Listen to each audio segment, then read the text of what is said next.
নৱেম্বৰ মাহত মই গুৱাহাটীত মাতি আনি সকলোকে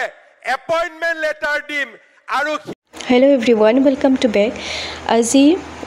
খানাপাৰাৰ পশু চিকিৎসালয় খেলপথাৰত GMA জনাইছে যে নৱেম্বৰ মাহত নিযুক্তি প্ৰদান কৰিব কিন্তু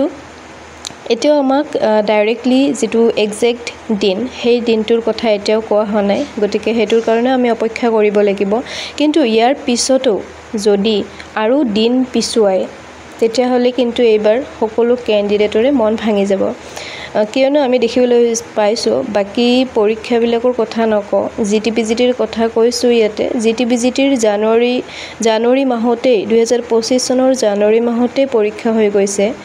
আৰু ইয়াৰে কমপ্লিটলি এটা বছৰ লাগিলে আমাক ফাইনেল ৰিজাল্ট দিবৰ কাৰণে ফাইনেল ৰিজাল্ট এতিয়াও হাতত আহি পৰা নাই অহাকালি হে দিব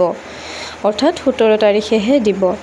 গতিকে আপোনালোকে ভাবি চাওকচোন পৰীক্ষা এটাই তাৰ কোনো ধৰণৰ ষ্টেপছ মাজত বেলেগ একো নাই ভেৰিফিকেশনৰ বাহিৰে বেলেগ এক্সাম একো নাই তাতেও আমাৰ এবছৰ লাগিল